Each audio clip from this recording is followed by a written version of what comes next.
todos y cada uno de ustedes.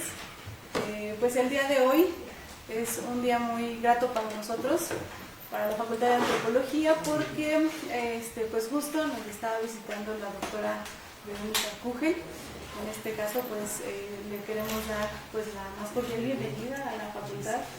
Usted sabe que pues esta es su casa, sabe que aquí tiene grandes colegas que ya durante muchos años y amistades, durante muchos años pues se ha tenido esa cercanía. Entonces para nosotros eso es muy grato, porque pues eso implica estos vínculos académicos que se tienen que pues llevar a cabo, que se tienen que establecer, y sobre todo también lo importante es compartir con los estudiantes, ¿no? Todo lo que finalmente ustedes como investigadores, en este caso usted, doctora, pues ha trabajado en estos durante toda su trayectoria académica, que pues ha sido muy importante. Entonces, pues la verdad es que nosotros les decíamos, estamos muy contentos, mucho un reconocimiento a su persona, a toda su labor, y pues también a ustedes, nuestros estudiantes de la Facultad de Antropología, también agradecemos su presencia, así como profesores de diferentes unidades de aprendizaje que también nos acompañan.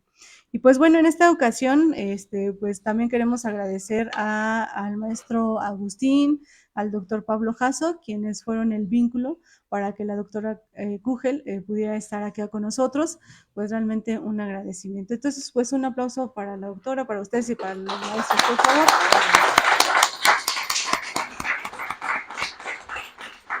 Y pues en este caso me voy a permitir pues dar lectura a esta síntesis curricular.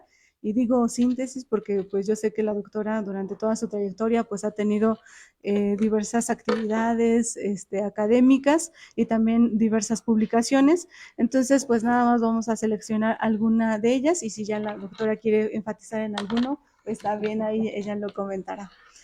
Bien, comentarles que pues es doctora en estudios latinoamericanos por la Universidad de Francia, tiene maestrías en antropología social y en historia por la Universidad de París, y también la licenciatura en lingüística.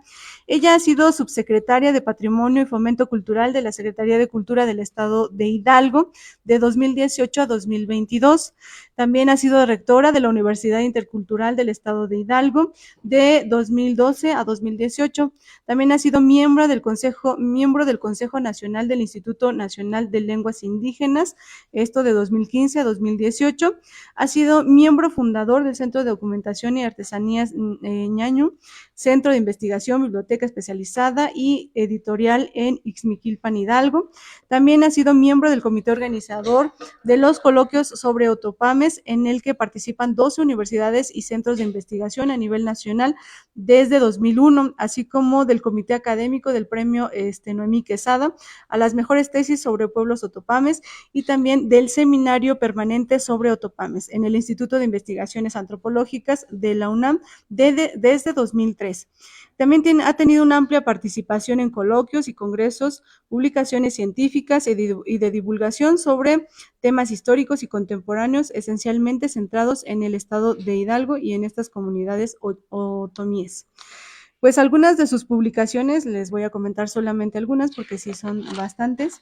En este caso, pues ha tenido a bien publicar las temáticas sobre geografía de los Cristos del Valle del Mezquital, caminos y territorios en la antigua jurisdicción de Ixmiquilpan. Otro de las publicaciones es En busca de ser dueñas de su propio destino, mujeres en Chilcuautla y Cordonal en el Valle del Mezquital, en los juzgados eclesiásticos parroquiales del siglo XVIII. También otra publicación denominada Tlacotlapilco, de 1735, Estrategias de un pueblo para defender su fundo legal. Otra también publicación es Chilcuautla, reflejo de la historia de México, con Pedro Gabriel Martínez García en 1998. Otra de las publicaciones, por mencionarles, es Indios y construcciones religiosas en la zona de Ixmiquilpan.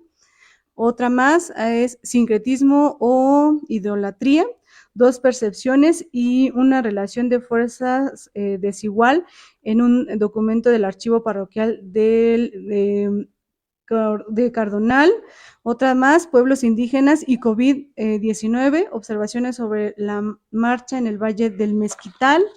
Y bueno, pues también, incluso la seleccionamos, pero de verdad que sí tiene una amplia, extensas publicaciones.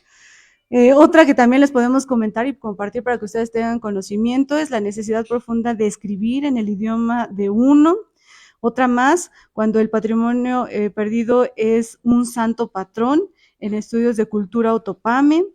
Otra más también es el vacío de cariño y de autoridad, las ausencias por migración. Asimismo, otra denominada las personas nobles del mezquital y del mundo.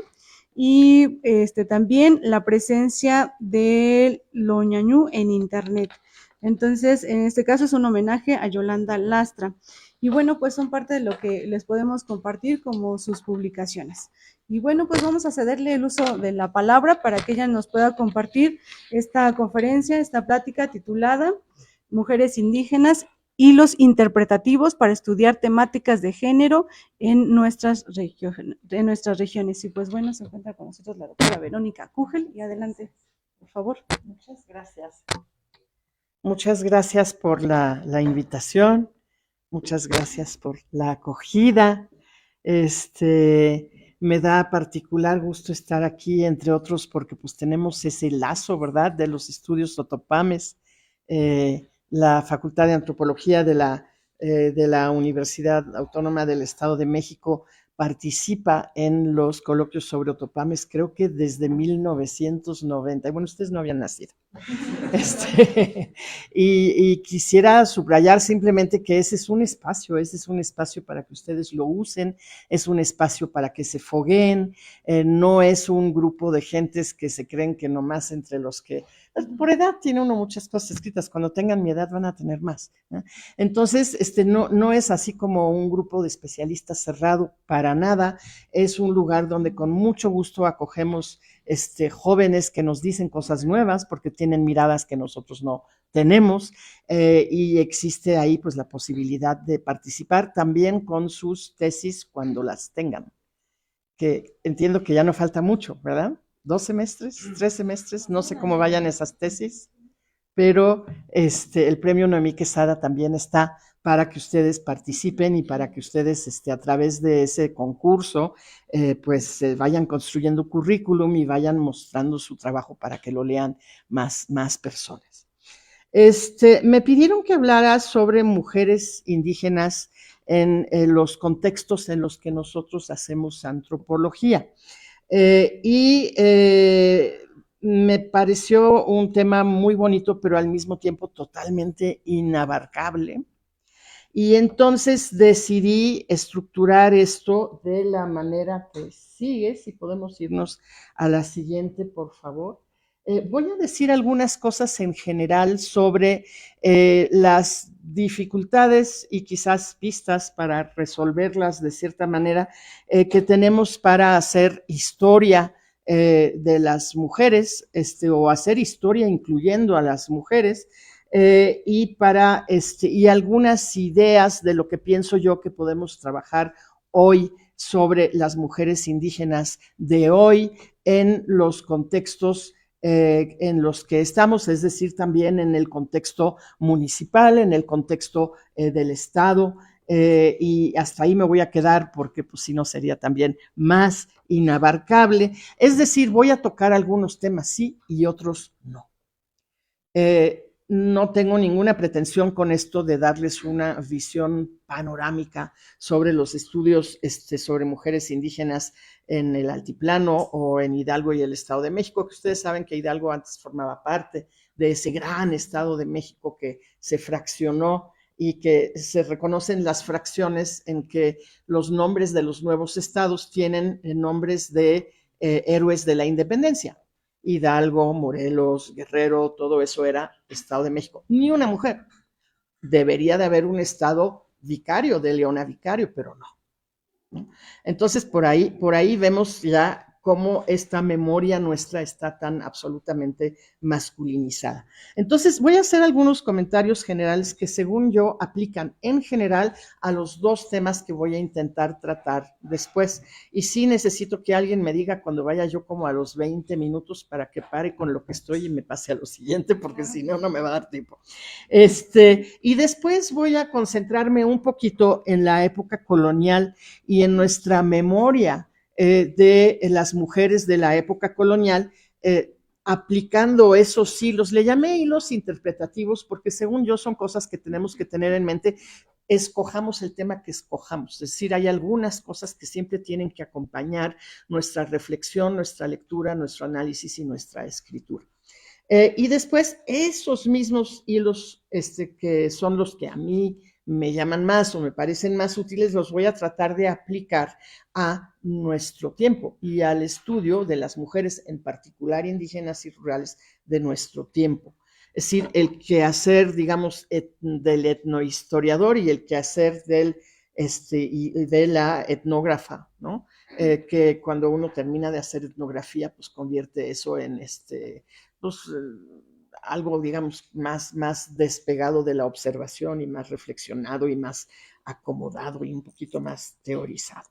Entonces, el PowerPoint es un poquito para que no me pierda yo en lo que quiero decir, y si yo me pierdo, pues que ustedes no se pierdan, porque ahí tienen un poquito el guión, y se los voy a dejar después. Es decir, no está hecho necesariamente para que ahorita eso sea algo que ustedes apunten o algo, es algo que saben que van a tener después como guía de lo que les pueda servir, de lo que yo pueda decir. Entonces, una breve introducción. El tema de la situación histórica y contemporánea de la presencia de las mujeres o la memoria de las mujeres, algunos factores que yo considero transversales y después esos dos momentos cronológicos, que uno es amplísimo, estamos hablando de unos 300 años en la época colonial, y el otro quizás sea un poco más breve, pero pues sí es el siglo XX y lo que llevamos del siglo XXI. Entonces, de ahí mi dificultad para que esto sea, para que esto quepa de manera ordenada en el tiempo que tenemos. Entonces, si podemos pasar, ya estamos ahí. Quisiera, lo que yo voy a decir entonces es desde la etnografía, es desde la etnohistoria, y es una propuesta, pienso yo, ojalá lo sea, de reflexión y de apoyo para la formulación de proyectos, es decir, qué voy a investigar y por qué lo voy a investigar. Yo me imagino que la mayoría de ustedes ya saben que están investigando porque pues ya están en la recta final para su tesis, y también para pensar un poquito qué tema amerita qué tipo de mirada. Es decir, tenemos la posibilidad, porque nos interesa y nos parece importante, de hacer una investigación en la que el sujeto central y principal sea la mujer indígena, pero podemos tener cualquier otro tema que no tenga nada que ver con eso y de todos modos necesitar esa mirada de género, porque la realidad simple y sencillamente es que el 51% de la humanidad son mujeres. Entonces, a eso me refiero con qué mirada va a ser pertinente para lo que yo haga, pero lo que sea que yo haga, incluso si hago un trabajo sobre masculinidades, voy a tener que fijarme en esa parte de la humanidad que son las mujeres. ¿Cómo le hicieron los hombres durante tantos siglos para no hablar de mujeres en ningún momento y en ningún lugar y no escribir nada sobre mujeres? No lo sé, porque llegaban a su casa y ahí estaban. Y si no las pelaban, no había de comer. Es decir, la invisibilización de las mujeres es una cosa absolutamente tremenda que hoy en día pues, ya no nos permitimos, ¿no? La mayoría ya no nos permitimos, ¿no? Entonces, quisiera hablarles de esa pertinencia de algunas miradas. Quisiera hablarles también de algunas cosas que yo considero que son como posibilidades, herramientas para encontrar información sobre algo que se ha documentado tan mal. Y quisiera también hablar de algunas cosas que pienso que hay que evitar. Y las voy a anunciar desde ahorita.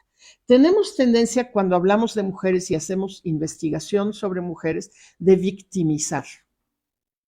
Ejemplo, es que son indígenas y por añadidura mujeres y por añadidura pobres y por eso pues tenemos que hablar por ellas. No sé, porque sí son indígenas mujeres y pobres, sí son agravantes, pero las mujeres indígenas tienen su propia voz, su propia capacidad y vamos a ver en lo que hablemos del siglo XX-XXI a qué grado hoy están posibilitadas y han luchado por tener sus espacios. Entonces, eso de mencionar en un plan de gobierno, por ejemplo, ¿no? Dicen todo su plan de gobierno, todo, todo, todo. Y en el último apéndice del final dice, indígenas, mujeres y demás personas vulnerables. Solo no ponen demás, y personas vulnerables. ¿Por qué nos ponen ahí? ¿Por qué nos ponen ahí? Sí, ¿qué necesidad de enfatizar la debilidad en vez de mirar a la persona completa? Entonces, yo creo que eso es algo que definitivamente hay que evitar cuando uno hace estudios de este tipo.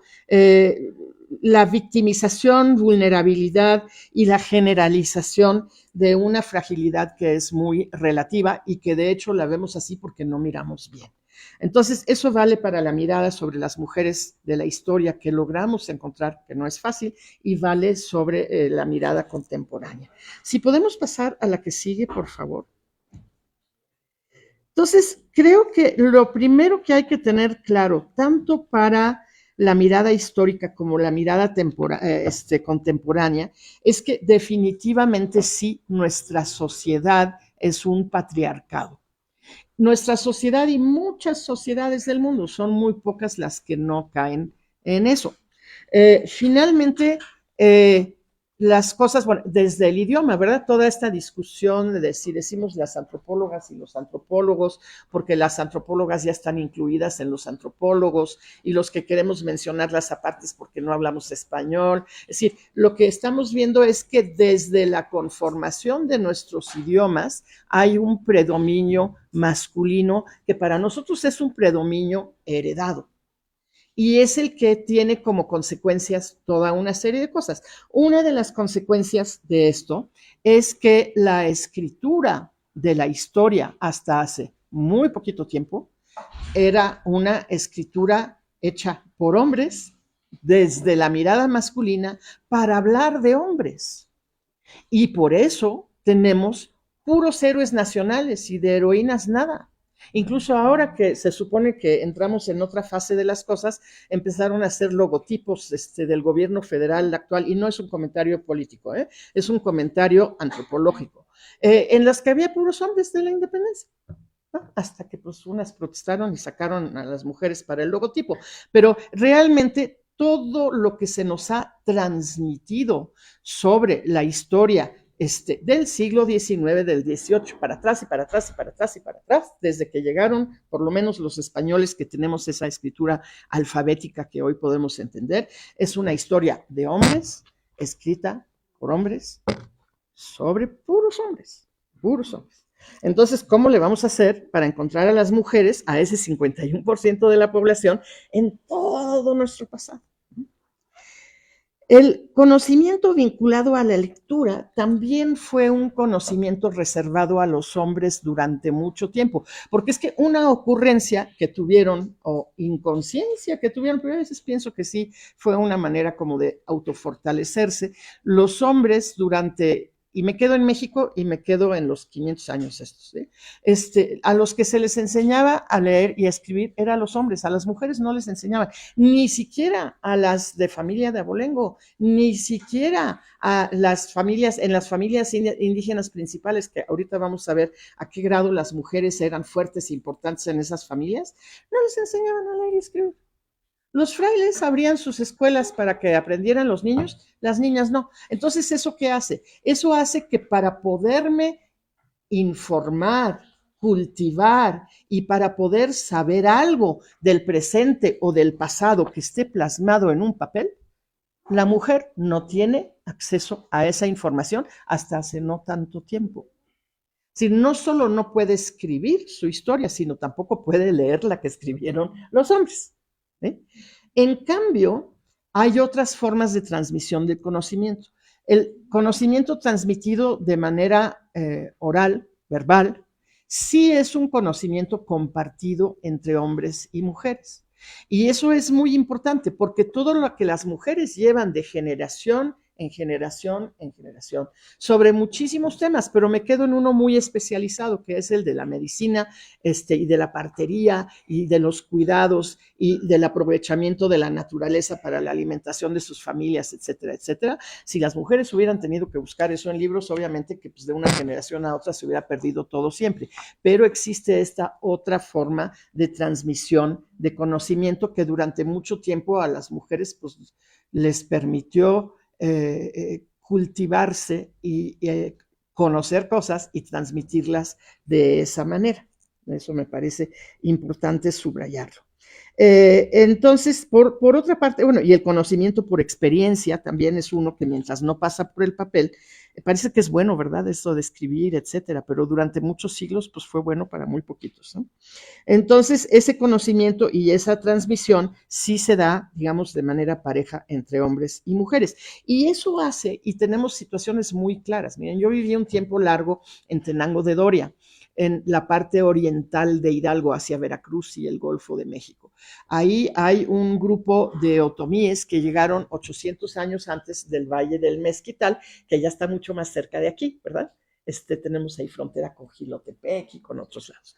Entonces, en la Sierra Oriental se han mantenido, quizás porque durante un tiempo estuvo como despegada de la vida nacional por cuestiones de orografía, se han mantenido muchos conocimientos y muchas expresiones rituales, y la sierra está llena de sabios y sabias indígenas, llena de sabios y sabios indígenas. Y me refiero en verdad a especialistas de la ritualidad, a especialistas de una mirada filosófica otomí sobre el mundo. Si yo, por supuesto que cualquier persona viejita es sabia, yo ya mero voy calificando, ¿verdad? Pero eso es, no me refiero a eso, me refiero a personas que han hecho del conocimiento, en este caso cultural étnico otomí, su especialidad. ¿Y qué sucede ahí? Es bien interesante. No importa que uno sea sabia o sabio. Cuando buscamos a alguien, por ejemplo, en la Universidad Intercultural para hacer un ritual a la tierra que todos los años se hace ahí en la universidad, no importa que sea hombre o mujer, no importa. Los sabios y las sabias tienen su reputación, tienen sus rivalidades. Siempre viene uno a decir que el otro lo está haciendo mal, o una que la otra, ¿verdad? Pero ahí nunca observé un tema de género.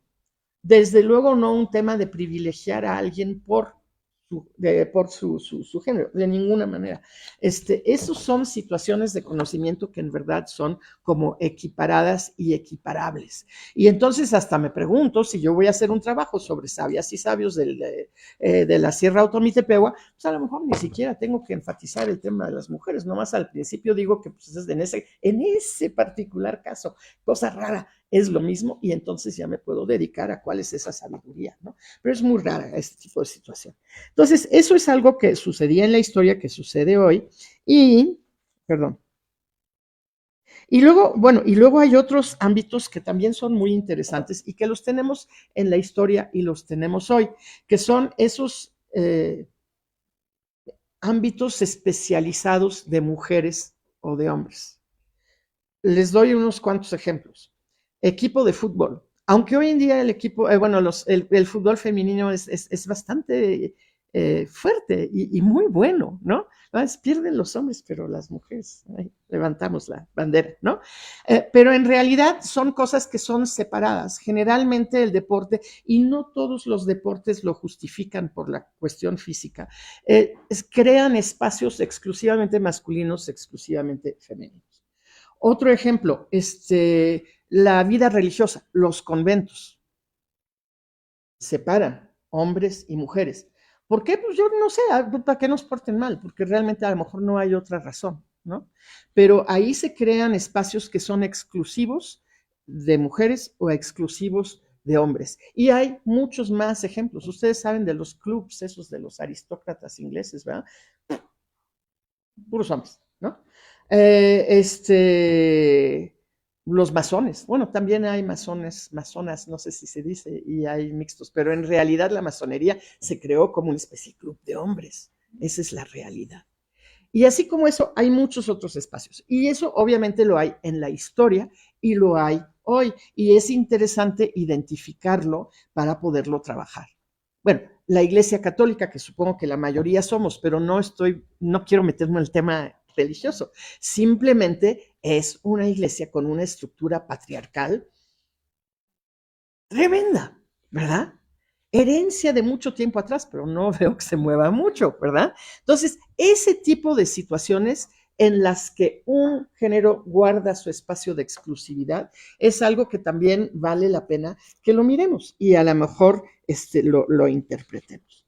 Otra cosa que creo que es muy importante, vamos a ir en el 2, ¿no, verdad? Deberíamos ir en el 2, por favor.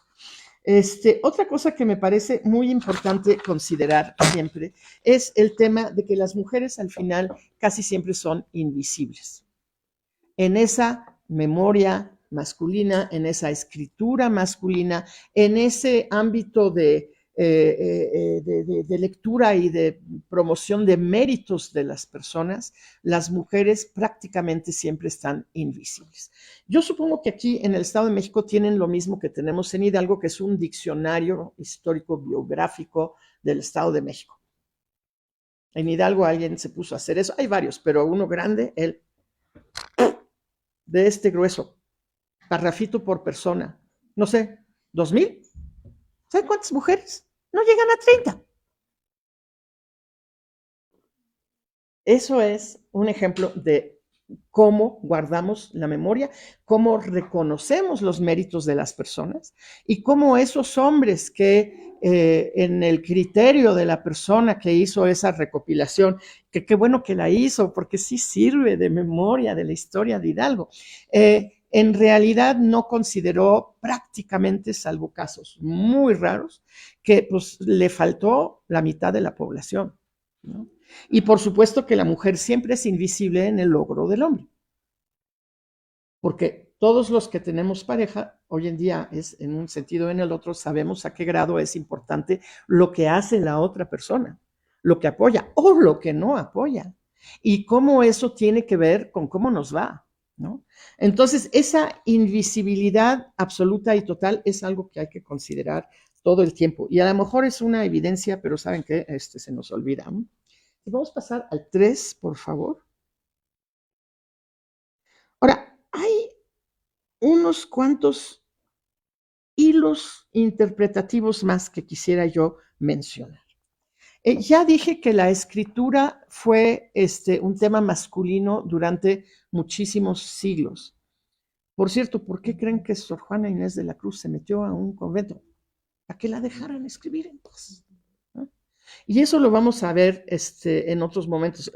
Para mí, Verónica, hoy, la idea de irme a encerrar a un convento me parece totalmente contra natura. Es decir, ¿cómo? ¿No?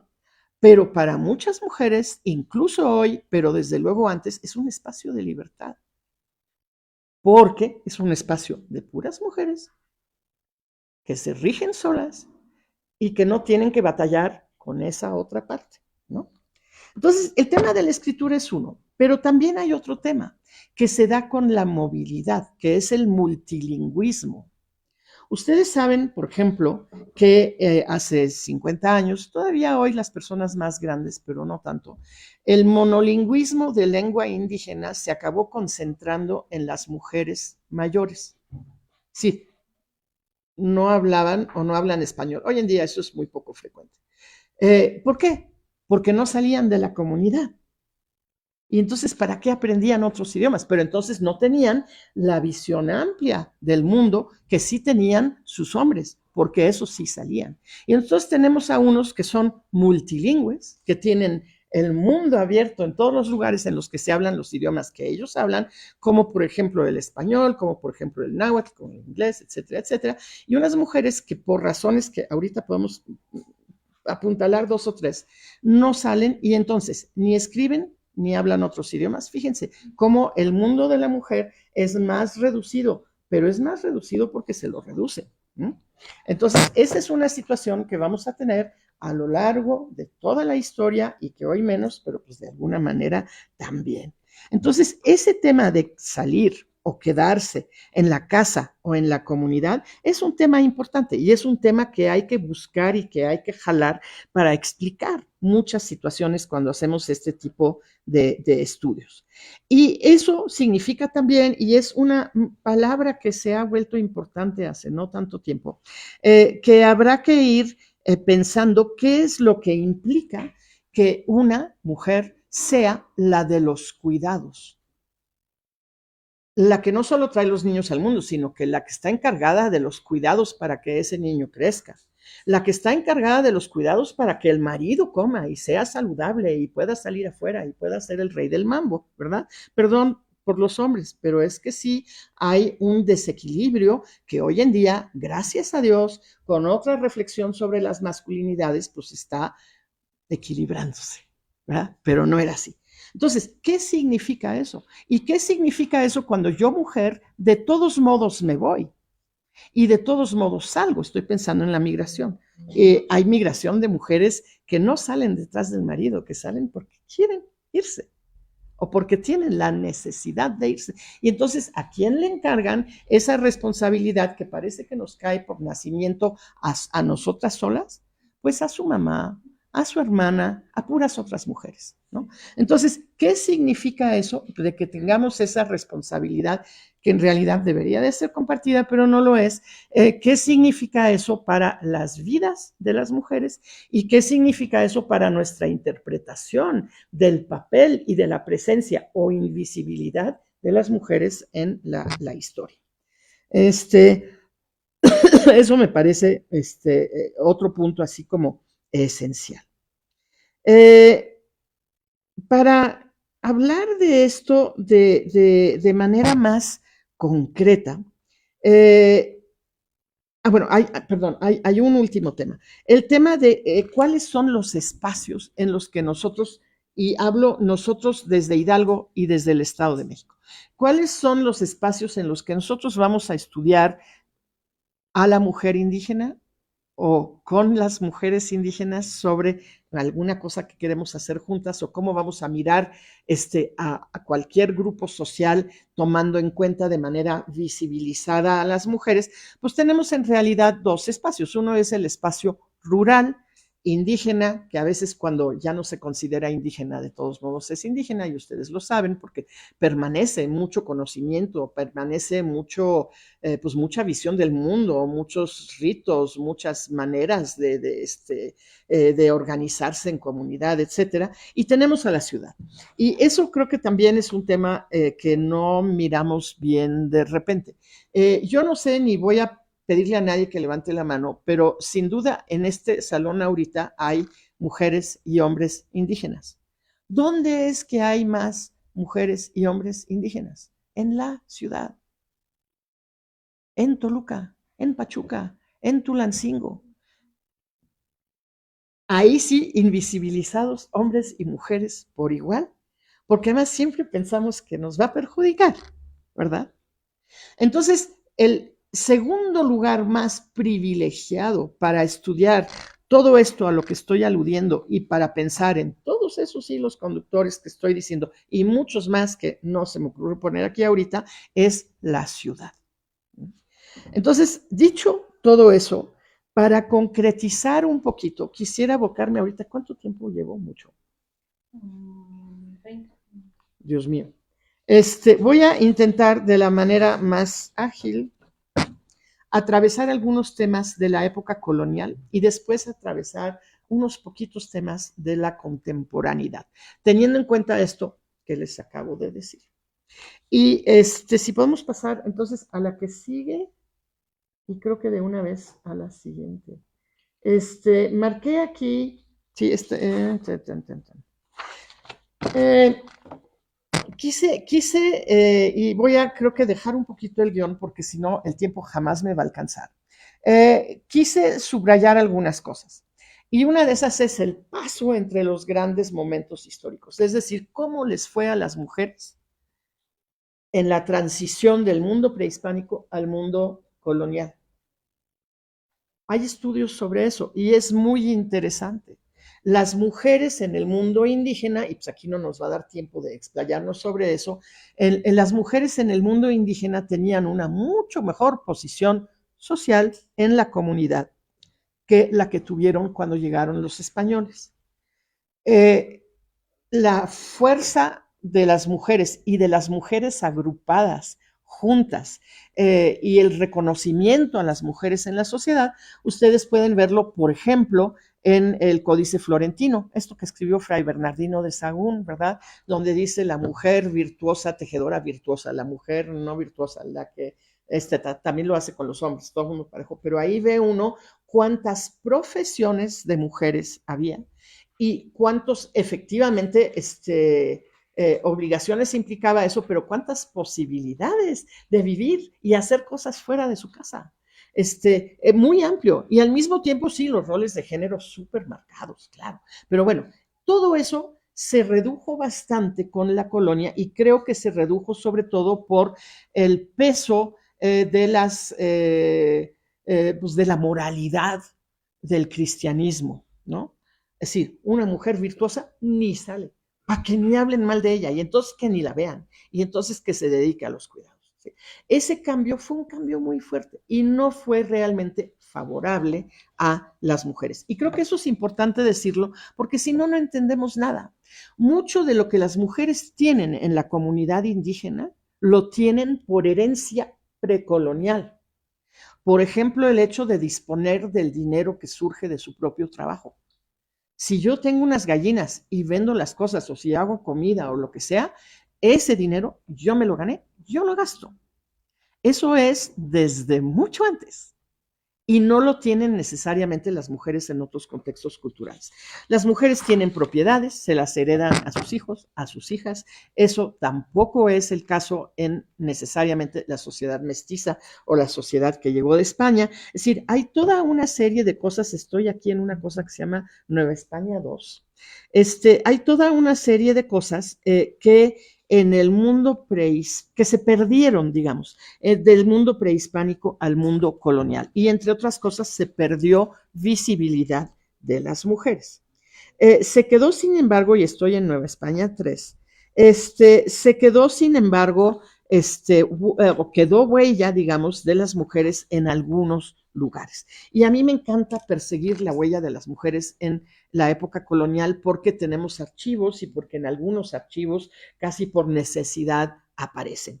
Por ejemplo, hay padrones, censos, eclesiales o civiles que se hacen a lo largo de la época colonial. Se hacen desde el siglo XVI. Ustedes saben las relaciones geográficas, la descripción del arzobispado, todos estos documentos en los que se va escribiendo, describiendo los lugares en los que los españoles van dominando, uno, para poder para poder cobrar impuestos, ¿no?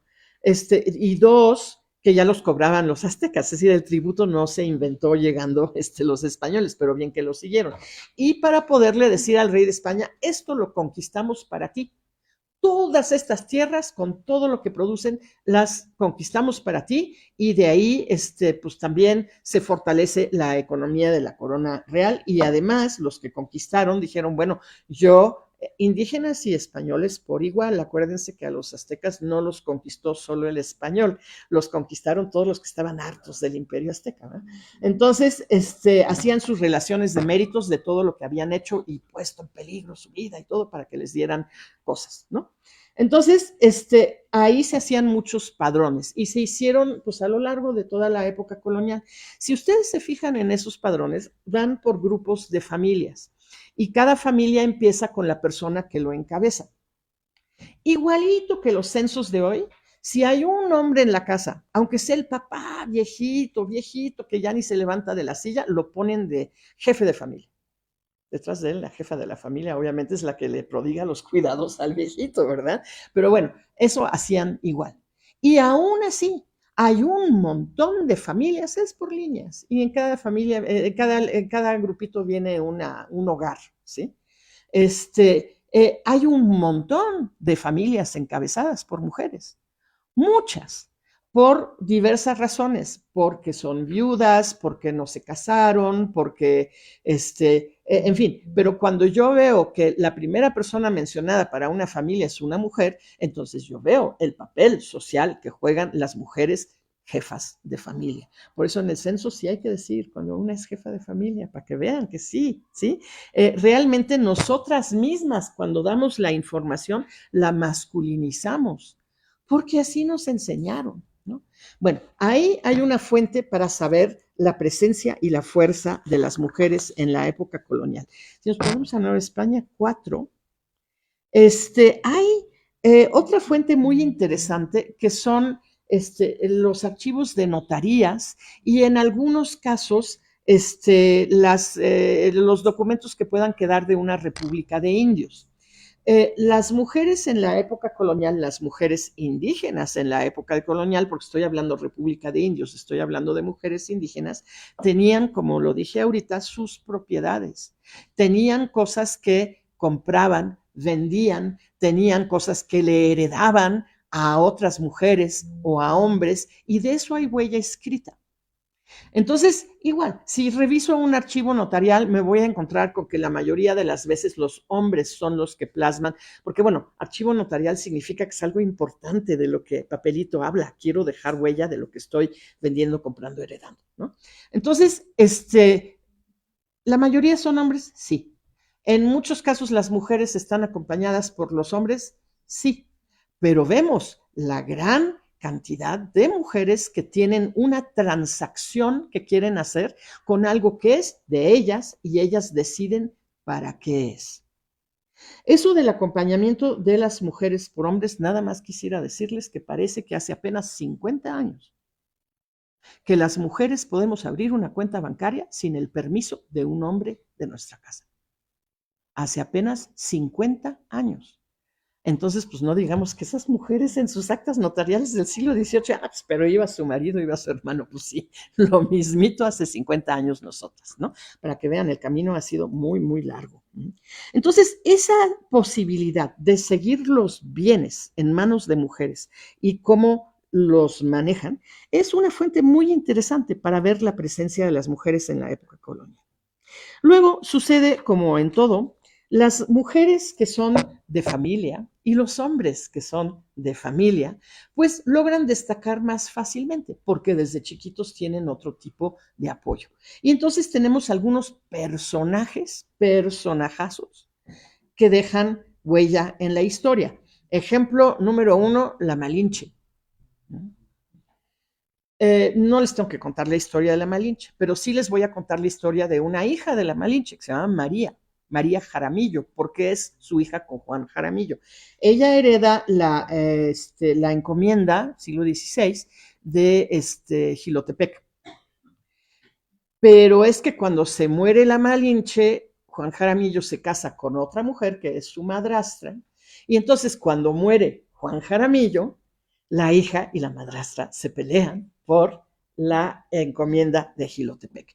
Y ahí tenemos a dos mujeres, una india principal, la otra española de mucha fuerza y mucho abolengo, con sus propiedades, peleándose entre sí y contra los hombres y construyendo lo que pueden de su vida en lo material y en otras cosas. Otro ejemplo rápido nada más para decirles que esto es una situación que nos permite seguir algunas pistas de biografías de mujeres. Ustedes saben que Querétaro fue fundado por, le decimos Conín, Fernando de Tapia. Su nieta fue su única heredera. Él creó la ciudad de Querétaro. Fue un hombre muy pudiente. Su hijo fue muy pudiente. Y la hija, la nieta que hereda todo esto, se llama Luisa de Tapia, pues el papá no sabía ni cómo hacerle para protegerla a ella y a los bienes. Y entonces decide construirles un convento a las Clarisas en Querétaro. Su hija se va al convento con la condición, les regalo el convento, dice el papá, y les encargo a mi hija, pero ella va a ser la superiora todo el tiempo. Y eso hizo que se prolongara a otros 30 años más el peso de la familia Tapia. Ella repartió el agua potable a la ciudad durante toda su vida. Es una mujer indígena. Entonces, sí tenemos esas huellas y estas gentes destacadas. En general, las familias siempre han pensado cómo proteger a sus mujeres. Sí, tampoco es cierto, hablé mucho del patriarcado que nos hace invisibles, ¿verdad? Pero tampoco es cierto que las familias se desentiendan de sus mujeres, no es verdad. Siempre han buscado la mejor posición para sus mujeres, hijas, hermanas, etcétera, etcétera, en un mundo en el que, pues, que no les es favorable. Y entonces eso a veces significaba casarlas bien, significaba incluso una alianza matrimonial que fortaleciera toda la familia, significaba a veces el ingreso a un convento y significa a veces la soltería. Es decir, la mejor solución para algunas mujeres, y eso es una situación de hoy también, es la soltería. Bueno, entonces, en Nueva España 6, un lugar maravilloso para encontrar historias de mujeres es el juzgado eclesiástico. Los párrocos en algunas parroquias más o menos grandes tenían esa función de ser juez eclesiástico. Acuérdense que antes de Benito Juárez todo estaba mezclado. No había esa separación que nos parece tan natural hoy de lo civil y de lo religioso. Entonces, en esos juzgados eclesiásticos se juzgaban, por ejemplo, situaciones de familia. Tengo el ejemplo de un documento donde doña María, voy a decir, pelea la manutención que le debe dar el marido que se fue. Y lo pelea ahí. Y dice, porque claro, ella es hija de su época, que regrese conmigo y que me mantenga. Pero en realidad lo que quería sobre todo era que la mantuviera. Y el juzgado eclesiástico era una posibilidad para pelear pues los derechos de las mujeres. Entonces ahí encontramos situaciones muy interesantes de españolas, de mestizas, de mulatas, de indígenas, de todos los niveles sociales, acusándose unas a otras, acusando a algún hombre, acusadas, no les iba bien. Debo decir que los juzgados eclesiásticos muestran con mucha claridad que a las mujeres se les trataba con mayor severidad, pero ese es un lugar donde aparece huella escrita de situaciones de vida real de las mujeres, escrita por hombres. Ni modo, es lo que tenemos. No solo escrita por hombres, sino es que en una situación en la que el juzgado plasmaba las cosas en español, las mujeres hablaban ante un traductor hombre para que escribiera las cosas otro hombre y para que las juzgara otro hombre. Eso es verdad, pero es lo que hay. Y es muy interesante y muestra mujeres muy fuertes, mujeres que saben muy bien cómo van a poder lograr lo que sea que su necesidad las haya llevado a estar ahí. Rápidamente, el paso de la colonia al México independiente, ahí vuelve a suceder lo mismo que en la otra gran transición histórica, es decir, se decreta y tenemos a Morelos con, se me olvida el plan de, ahorita me recuerdan, en el que se decreta por fin que todos los seres humanos son iguales. Ustedes saben que en la época colonial estaban las castas, ¿no? Los españoles, los mestizos, los indios principales, que eran los como encargados de seguir gobernando las comunidades indígenas, etcétera. Todo eso se acaba. Todo mundo es igual. Pero entonces también se suprime esa división entre República de Indios y República de Españoles. Todo mundo es igual. El tema es que no eran iguales de la noche a la mañana, eran iguales de palabra. Y al desaparecer la República de Indios y su escribano, desaparece la huella escrita de la memoria de la comunidad. Porque ahora, si uno quería hacer cualquier transacción de la que quería guardar memoria, tenía que ir con un notario en la ciudad. Y pues de repente para muchas transacciones ya no valía la pena o era demasiado complicado. Entonces perdemos en el siglo XIX una parte importante de fuentes de documentación sobre no solo mujeres indígenas, sino indígenas en general. Bueno, y ahora sí, para que vean que estoy haciendo un esfuerzo para llegar al siglo XX, si podemos pasar a la que sigue, por favor. Eso. Esa no es para que la lean desde ahí. Lo puse chiquito para que cupiera todo en un solo, al fin que se lo van a llevar. Son algunas lecturas, algunas lecturas. que a mí me ayudaron. Si no estoy diciendo que esos son los clásicos del tema de las mujeres indígenas en la época colonial, no. Pero hay ahí dos textos, por ejemplo, sobre la transición de lo prehispánico a lo colonial, muy buenos. Hay un libro sobre testamentos en el Valle de Toluca, sensacional. Hay un estudio premio Noemí Quesada, por cierto, de alguien que se llama Olivia. Exactamente, Olivia Rosas, que escribió algo sensacional sobre las mujeres de la élite mazahua en el siglo XVIII y sobre la fuerza de esas mujeres en su familia y la importancia de estas mujeres para ir manteniendo su patrimonio. Hay otro libro editado aquí en la universidad sobre mujeres indígenas, se me olvida ahorita el título, todo eso está ahí, pero también hay otros más generales que a lo mejor no están tan arraigados aquí, pero que yo creo que para mí han sido una lectura absolutamente útil. Nomás para decirles que a lo mejor vale la pena que le echen un ojo a eso. Y ahora sí, ¿todavía tengo 10 minutos o ya no? Bueno, entonces tenemos dos opciones. Una es que hasta aquí nos quedemos y lo platiquemos, que a lo mejor es la mejor opción. La otra sería, o puede ser otro día, o puede ser un Zoom, o no sé, hablar un poquito de estos temas más contemporáneos, desde esa misma idea de los hilos conductores. Entonces, a lo mejor esa es la mejor opción, ¿no? Entonces, eso significa que no necesitamos la presentación 2. Es que lo separé en dos porque yo sabía que me iba a pasar esto. Cuando empiezo a hablar soy terrible. Entonces, les debo el siglo XX.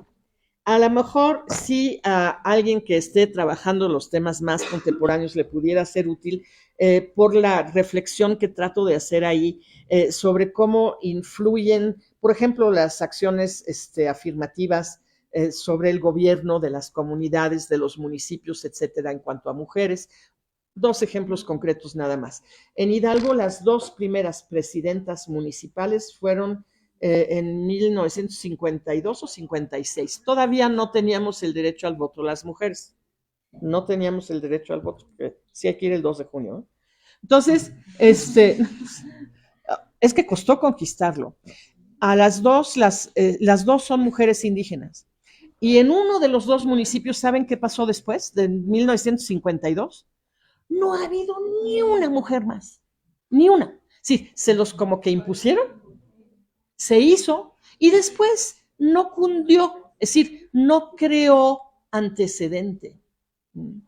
Y eso pasa luego a veces también, aunque es una situación diferente en las comunidades, con las delegadas, ¿verdad? Hay delegadas, no había. Hace 10 años ni una, ahorita un poquito más. Tengo una amiga que hizo un estudio sobre eso en Tenango, es muy interesante preguntarles a esas mujeres, no solo cómo llegaron a ser delegadas, sino cómo les fue, porque la mayoría de sus interlocutores siguen siendo hombres. Bueno, hay muchas cosas que decir sobre eso que se explican mejor cuando uno ha hablado de las épocas que precedieron. Pero como ya hablé demasiado, hasta aquí lo dejamos y pues a ver, comenten. Sí, muchas gracias. Pues un aplauso. Un aplauso.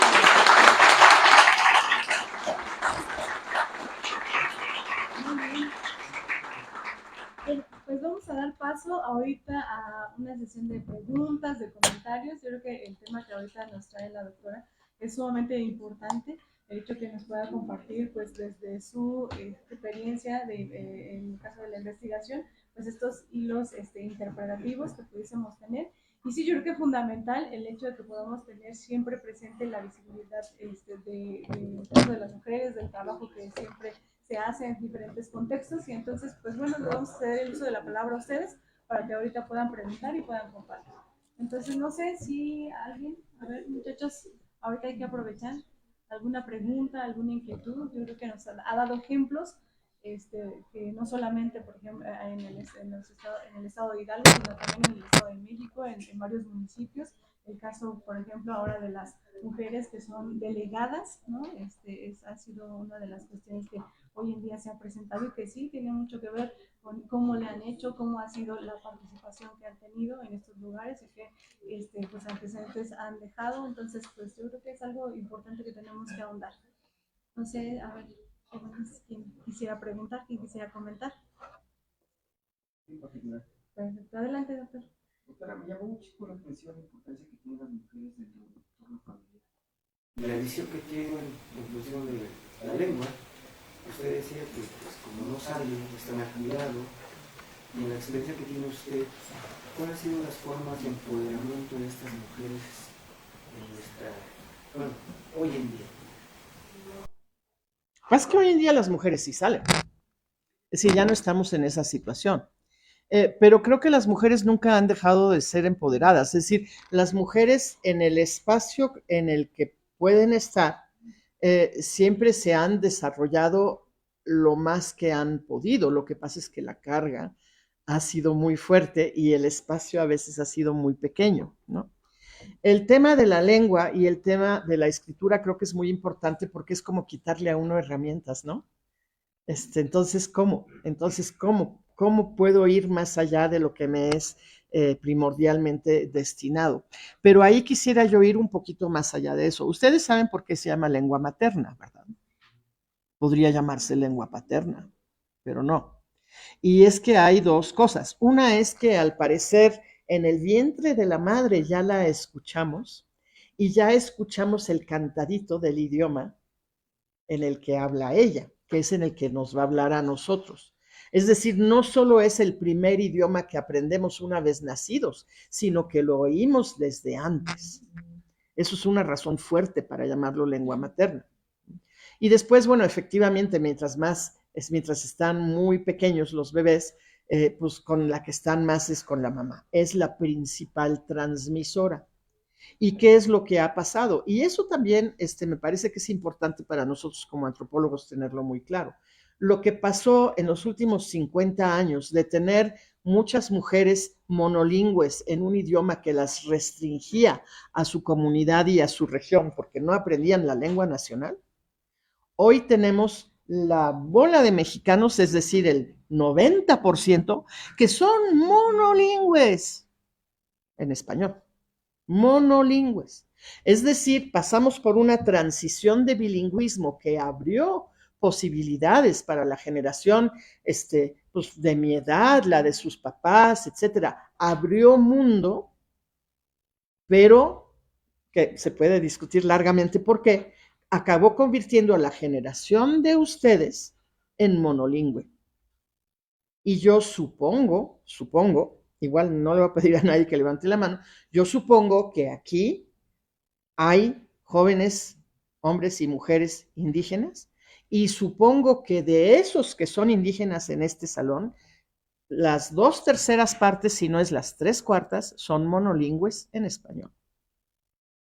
Es decir, ¿cómo es posible que eso que en un momento dado restringía a las mujeres se abriera y hoy nos convirtiera en ignorantes de un idioma que nos daba acceso a una manera diferente de percibir nuestro mundo? A lo mejor no respondí directamente. Okay. Adelante, doctor. Sí, escuchaba con atención su planteamiento, doctora. Ahí están los estudiantes, los trajimos porque era interesante el tema. Amigos, preguntando y llegamos, ¿no? Pero son los comentarios que a lo mejor abonan a todo lo que usted ha expuesto en torno a la postura que históricamente ha asumido el hombre y la mujer. Evidentemente, pues desde la prehistoria, la mujer siempre ha estado, hoy se dice, invisibilizada. Ha habido mujeres que sí en el tiempo han dejado constancia y han pasado la historia por lo que han hecho, lo que han representado. Hablo de Cleopatra, por decir un ejemplo, ¿no? O de Friné, o de Thais, o de Lais, o de Catarina la Grande. Hay una playa de Indira Gandhi. Ya podemos ver que todo se ha venido proliferando, porque cuando se iba a pensar que iba a haber una candidata con grandes posibilidades de ganar la primera magistratura hoy en México. Eso era impensable hace siquiera 30 o 40 años. Lo señalo, yo soy de comunidades campesinas, ya tenemos más de 70 años y hemos visto transitar el pensamiento de hombres y mujeres de finales del siglo XIX, prácticamente todo el XX y lo que vamos del XXI con los jóvenes que son la flor de la juventud, ¿no? Y que tienen otras visiones de lo que son los roles que juegan los hombres y las mujeres. Hablaba hace rato de, espero no equivocarme, de un documento que elaboró Generalísimo Morelos, la fuerza de los sentimientos de la nación, en donde hablaba de esto, sí, hablaba de un plan, en donde se hablaba de que debería de moderarse la riqueza y la pobreza y todo eso, ¿no? Donde ya se avisoraba por parte de él esa igualdad de género entre hombres y mujeres. Evidentemente, muchas mujeres no han sido reconocidas por sus propios méritos, y usted hablaba, ¿no?, de la 10ª musa, ¿no?, en México, que tuvo que ir a la Real y Pontificia Universidad de México disfrazada de hombre para accesar a las fuentes de la ciencia y la cultura. Hablo de los Juan Inés de la Cruz y más ejemplos que podemos señalar. Lo comento porque ahora los jóvenes tienen otra visión de esto que se ha planteado y la importancia que tienen las mujeres en el seno familiar. Nos queda bien claro que son las transmisoras de los patrones socioculturales en el seno familiar y en el entorno tanto de la familia nuclear y extensa, y lo ha ido conquistando gracias a muchos esfuerzos, a muchas luchas, todos los esfuerzos de las mujeres que lucharon en la Revolución Mexicana o Guerra Civil de 1910 al 17, ¿no? Y hay constancias, o sea, ¿no?, la Adelita o la Coronela Rosas, por decir tantas gente, ¿no? Entonces, hoy, sí, evidentemente, a las mujeres les está tocando un papel protagónico dentro de todo lo que es la organización sociocultural, política y económica, y en la ciencia y la cultura, aparte de las mujeres. Y que bueno que ha sido así, nos da gusto. Lo señalo porque la mayoría de estudiantes de aquí son mujeres y la mayoría son hombres. En todas las instituciones de educación superior del país, las públicas, en todas, sí, la mayoría son mujeres. en ¿Y la quién las apoya más? Generalmente sus mamás y sus hermanas. En la facultad de Derecho pues, era una carrera de hombres o ingeniería civil y eso, ¿no? Y ahora es a la inversa, ahora son mujeres. Da gusto todo esto y bueno, yo lo hago como comentario de reflexión a los compañeros estudiantes para que visualicen todas esas cosas, porque antes, allá en mi entorno, decían, ¿y para qué ver a la escuela mi hija?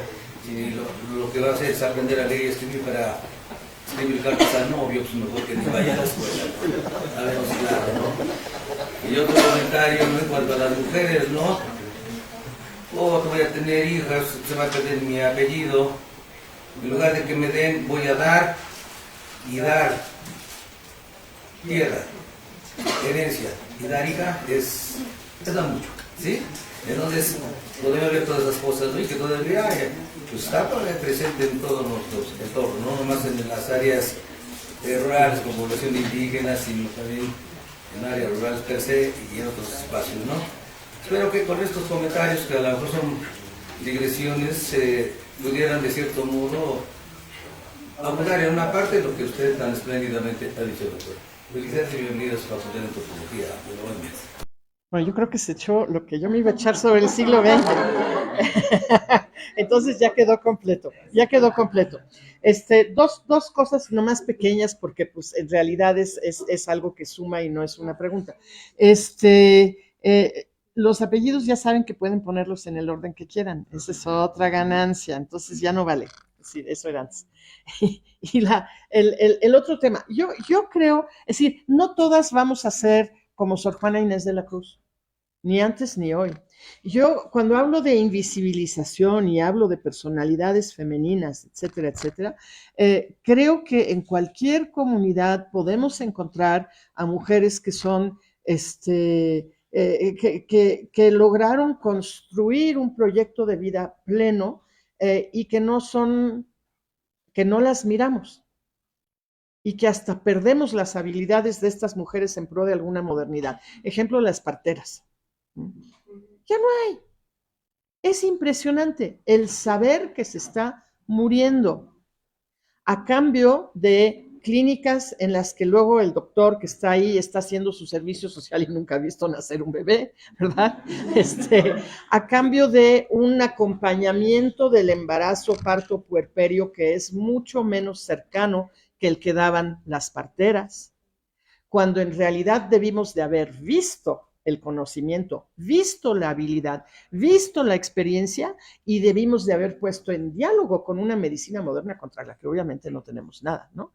Es decir, a eso me refiero también, es decir, invisibilizamos trayectorias, no de las grandes, porque esas grandes, bueno, yo cité grandes, cité también a Luisa de Tapia y eso, ¿no? Esas mujeres, como quiera, iban a salir adelante, ¿no?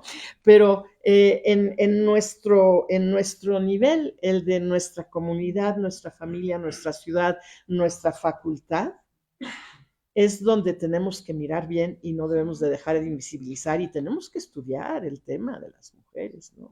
Pero sí, tiene toda la razón, es decir, efectivamente nuestro mundo contemporáneo es un tema que quedó por tratar, ¿no? Claro, muchas gracias. Adelante, buenas redes. En la red social dejaron dos preguntas. La primera dice, ¿qué obstáculos se encuentran para reconocer en el momento nacional? Que se refiere a la parte que nos explicaba de estos obstáculos que se han visto a lo largo de la historia. Y la otra pregunta dice, ¿qué importancia tiene la recuperación de las lenguas originarias para la confirmación de la identidad nacional y latinoamericana? Uy. La primera, yo creo que estamos en un momento absolutamente excepcional y lo decía el doctor. Es el tema de la presidencia que en realidad se está peleando entre dos mujeres. Aquí con la gubernatura hace apenas un año fue exactamente lo mismo. Esos son avances inmensos y sin embargo el peso del patriarcado, el peso histórico del patriarcado sigue ahí, porque si no siguiese ahí, no sé qué hacen aquí, pero en Hidalgo ahorita hay 20 municipios de los 80, creo, de los 84, hay 20 municipios en los que a fuerzas tiene que ser presidenta, mujer. Está bien, porque si no los empujamos no va a suceder nunca. Pero ¿qué sucedió en todos los municipios que la vez pasada fueron mujeres y ahora no es obligatorio? Otra vez. ¿Sí? Sí, nos tardamos en integrar de manera natural hombres y mujeres por igual, porque de todos depende, ¿sí? Nos tardamos en integrar esas conquistas sobre el papel en nuestra actitud y realidad de reconocimiento mutuo, de reconocimiento de capacidades, de reconocimiento de liderazgos, independientemente de que seamos hombres o mujeres. Ahí hay todavía muchísimo que caminar, pero también pienso que nosotras, ustedes en particular, estamos donde estamos hoy porque hombres y mujeres pelearon muchísimo para que eso sucediera. Votar y ser votadas. No tener que ir al banco acompañada de alguien. Es decir, parece increíble que mi mamá todavía tuviera que ir acompañada al banco. Eso hay que verlo y hay que verlo no solo en nuestros estudios que hacemos antropológicos, hay que verlo en nuestra trayectoria personal y familiar. Hemos caminado mucho y hemos llegado muy lejos, pero falta. El tema de los idiomas, ese igual es un tema para no parar de hablar. México es uno de los, creo que 6 o 7 países que más idiomas diversos tienen en este mundo y que más familias lingüísticas tienen en este mundo. Creo que tenemos 7, ¿no? Que el Otopame, que el Azteca, que el Maya, que el Totonaco Tepehuá, etcétera, etcétera, etcétera. Entonces, la riqueza que tenemos es inmensa y estamos a esto de perderla para siempre. Eso nos cierra no solo una riqueza cultural, nos cierra también una posibilidad de aprender la naturaleza, una posibilidad de mantener nuestra diversidad biológica y biocultural. Es decir, no se puede traducir todo. Y los conocimientos que se fueron transmitiendo a lo largo de muchos siglos en un idioma que creó una clasificación etnobotánica, etnozoológica, que en los nombres de las plantas y los animales no solo describe, sino también aspectos exteriores, sino también pues el comportamiento de todos estos demás seres que son parte del entorno, más bien nosotros somos parte del entorno de ellos, eso luego se nos olvida. Todo eso se va a perder. Todo eso se va a perder. Entonces, aparte de lo bonito, cultural, interesante, está el conocimiento importante, la mirada diferente que bien puede llevar a que nuestro mundo dure un poquito más, porque lo estamos maltratando mucho.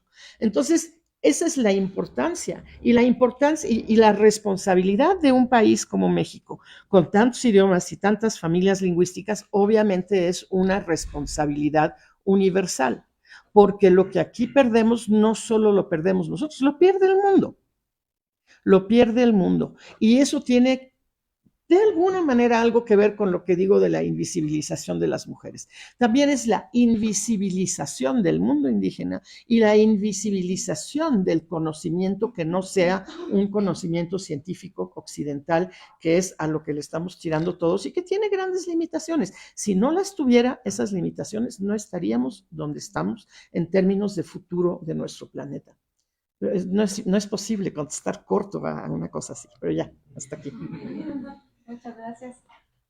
Con esta participación vamos a ir cerrando dos más y adelante Leo y después en nuestro ¿sí?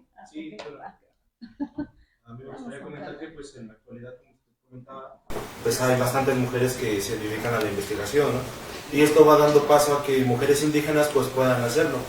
Y mi pregunta va más hacia cuál es la importancia de que se mantenga esta lengua materna para que las mujeres indígenas puedan ser investigadoras en su propio lenguaje, porque muchas veces como mestizos no podremos acceder a estas investigaciones, a estos trabajos por parte de ellas, y precisamente si que tengan que aprender el español para poder escribir, para poder realizar sus investigaciones, pues qué tanto se le puede considerar como una nueva colonización o no sé, un proceso contemporáneo de colonización, ¿no? Al igual que pues también la importancia que tienen las universidades interculturales. No sé, a mí me gustaría pues conocer su opinión al respecto de esto. Sí, sí, es una colonización y es una autocolonización. Y es así que es pareja para hombres y mujeres. Es decir, estamos perdiendo la habilidad de hablar en otra cosa que no sea el español, hombres y mujeres por igual. Y supongo que ustedes como cuasi antropólogos y los que ya nos titulamos, tenemos muy claro que nuestro acceso a cualquier tema de estudio sobre comunidades indígenas es extremadamente limitado si no hablamos el idioma. Extremadamente limitado. Lo traducible es poco. Y obviamente que la memoria conservada cuando pierde el idioma que es su sustento es poquísimo. Y lo triste de todo esto es que los güeritos y mestizos y citadinos les dijimos tanto que aprendieran español y que eran pobres por indígenas y que quién sabe qué, que se lo creyeron cuando no tiene nada que ver el idioma con mi situación de buen vivir, de situación social, etcétera, etcétera. Y eso hace que no les enseñan el idioma a sus hijos. A eso se le llama suicidio lingüístico. Pero obviamente que no llegó solito, ¿no? Es decir, esa colonización y autocolonización como que se llevan de la mano y son muy destructivas, ciertamente. Universidades interculturales. Ese es un buen punto de avance, pero es difícil. Hay papás de estudiantes de universidad intercultural, y yo sé de lo que hablo, estuve 6 años en una, que dicen, no, pues qué lástima que no pusieron aquí una universidad tecnológica. Qué lástima que pusieron una universidad intercultural. Que mi hijo tenga que ir a una universidad que le pone el sello de indígena, casi, casi, ¿no? Que aquí en la casa ya no se habla eso. Es decir, no todo mundo piensa que qué bueno que llegó una universidad intercultural a su región. Pero sí creo que esa sensibilidad, mirada y énfasis intercultural que se pone y el idioma hasta donde todavía está, porque muchos estudiantes de las universidades interculturales y casi todos los profesores son monolingües español, no nos hagamos, ¿no? Pero por supuesto que es un paso muy grande y es un paso que de manera paralela están dando otro tipo de universidades, algunas de las autónomas. Esa mirada intercultural que se integra cada vez más en la currícula en el seguimiento de estudiantes, en la valoración de estudiantes y el conocimiento que traen, que a lo mejor no es clásico universitario, pero que hace toda su especialidad, su idioma, su saber comunitario, etcétera, etcétera. Muy importantes las universidades interculturales. Muy bien, muchas gracias. Vamos a cederle el uso de la palabra a nuestro Agustín y después a la compañera. Pues aquí simplemente mi comentario va en el sentido de agradecer a Vero que aceptó la invitación para venir a compartir con nosotros este vasto conocimiento, esperando obviamente que sea de utilidad para todos los alumnos y también para nosotros, ¿verdad? Porque siempre aprendemos y que tomemos en cuenta también pues las referencias bibliográficas, ¿sí?, a las que ella nos está remitiendo, y que no nos olvidemos que todos tenemos un origen étnico, que el color no nos hace diferente. El problema es cuando nos sentimos un escalón por arriba de los indígenas, pero como platicamos con los alumnos, siempre en nuestra vida cotidiana tenemos elementos de estas culturas. Entonces, a lo mejor no vamos a rescatar lo perdido, pero mantener lo que tenemos. Ese sería el comentario. Muchas gracias. Muy bien, le vamos a ceder el uso de la palabra a la compañera. Adelante, por favor. Bueno, una pregunta. Lo que pasa es que yo quiero trabajar fiestas patronales y la relación que tienen las mujeres. Y mi pregunta sería que ¿cómo considera el rol de la mujer en la fiesta patronal? Eso es bien interesante y tampoco tienes respuesta rápida, pero voy a hacer un pequeño intento y si quieres después platicamos, ¿no? Depende la patrona o el patrón. Es decir, cuando la fiesta patronal es a un santo, el papel predominante de los mayordomos, etcétera, etcétera, de los cargadores de la imagen, etcétera, pues va a ser masculino. Si la patrona es una virgen o una santa, que son muchas menos, eso también, vean el santoral, cuenten cuántos hombres, cuántas mujeres, es muy impresionante el patriarcado a ese nivel también. Cuando son mujeres, pues las mujeres juegan un papel más activo porque, por ejemplo, visten y desvisten a la virgen, la cargan, etcétera, etcétera. Entonces, esa es una.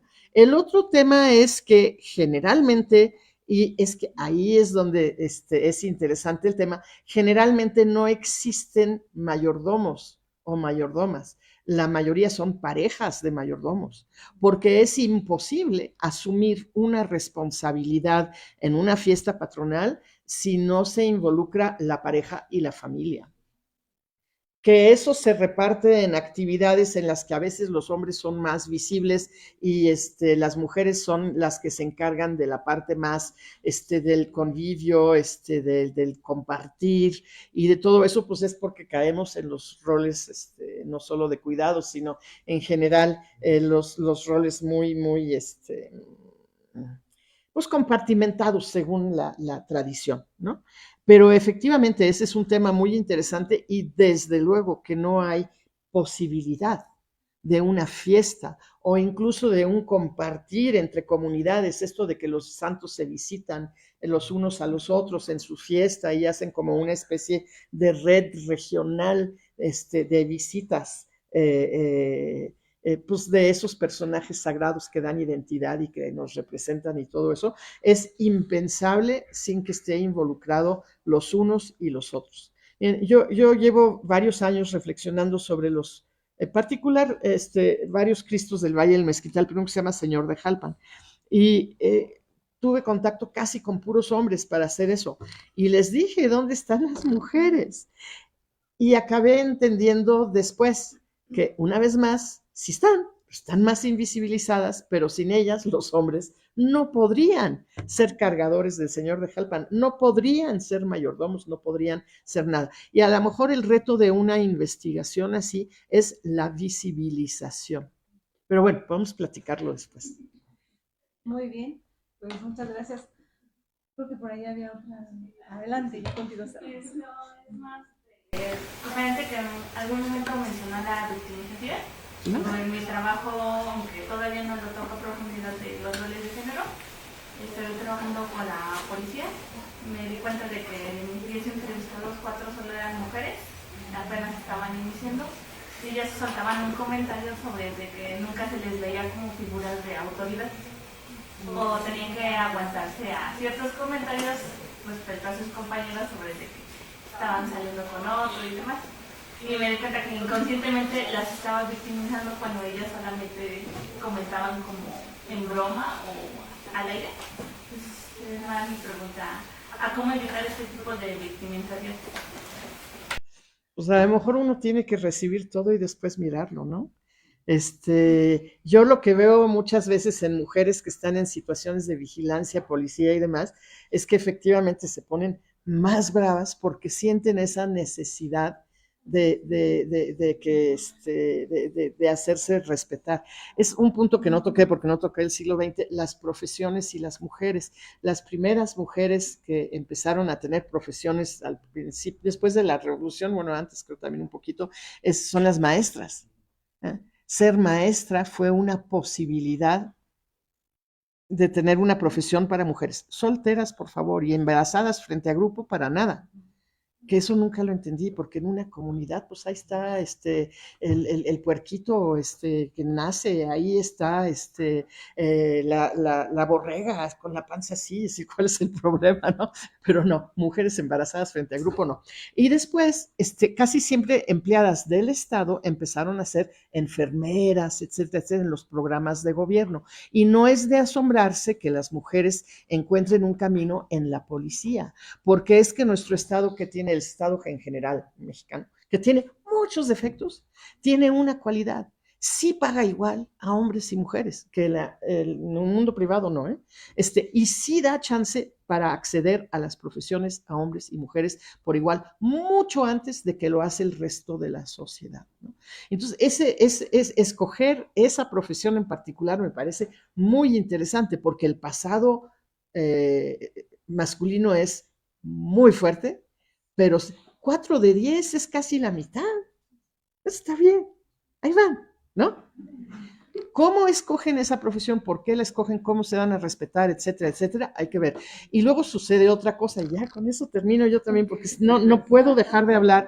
Es bien interesante que en este tipo de profesiones va para los militares, todas esas profesiones. Cuando hay mujeres, el comportamiento de los hombres cambia. ¿Se acuerdan que les dije que hay como ámbitos de puras mujeres, puros hombres? Bueno, lo que decimos las puras mujeres entre nosotras no es lo mismo que cuando nos escuchan. Bueno, pues los hombres hacen lo mismo, ¿sí? Entonces, el hecho de ser un equipo mixto como que objetiviza un poquito las relaciones de trabajo y crea otro ambiente. Eso también es muy interesante. Preguntarles a los hombres y a las mujeres qué cambió cuando empezó a haber mujeres policías. ¿Qué cambió en el ambiente de trabajo? ¿Qué cambió en la camaradería? Que sí existe, pero es diferente, ¿no? En fin, muy interesante. Muy bien, pues muchas gracias. Hay que anotar esas preguntas para también. Y también, sí, efectivamente, quedaría abierta pues esta siguiente parte, la segunda parte, que ojalá ahí muy pronto se dé, para que también nos puedan platicar, ¿no? Muy bien. Bueno, pues con esto vamos a cerrar y pues nuevamente agradecer su presencia. Muchas gracias a todo ustedes. su conocimiento, y vamos a traerle una constancia. Vamos a poner aquí, que a la letra dice: Universidad Autónoma del Estado de México, a través de la Facultad de Antropología, el Centro de Investigación en Ciencias Sociales y Humanidades, los cuerpos académicos, análisis de la cultura y procesos socioculturales, cambio, recursos naturales y manifestaciones socioculturales y procesos sociales contemporáneos, otorga la presente constancia a la doctora Verónica Kugel por su invaluable participación en el Seminario Internacional Multidisciplinario de Envejecimiento de la Población, con la conferencia magistral Mujeres Indígenas y hilos interpretativos para estudiar temáticas de género en nuestras regiones, llevada a cabo en las instalaciones de este organismo académico, y firma una servidora. Muchísimas gracias. Muchas gracias.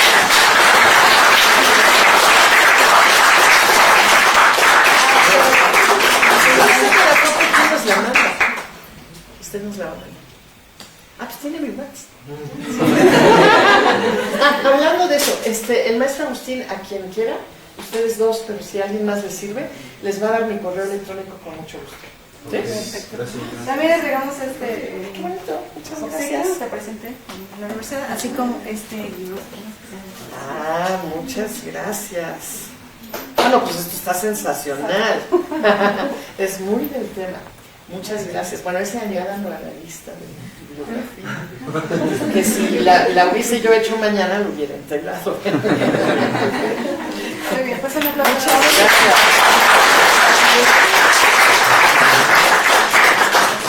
Gracias, que tengan excelente tarde.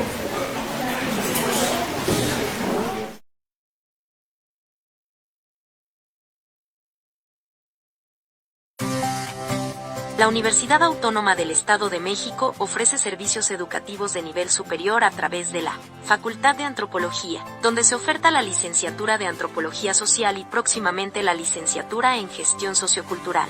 A través de programas de estudio pertinentes que integran idiomas como el inglés, diplomados superiores, talleres culturales, artísticos y deportivos, formamos a futuros profesionistas en ciencias sociales. Durante 9 semestres podrás acceder a servicios universitarios como becas, consultorio médico, movilidad nacional e internacional, uso de la biblioteca digital, sala de cómputo y autoacceso, así como visitas guiadas, visitas de observación y prácticas de campo a distintos municipios.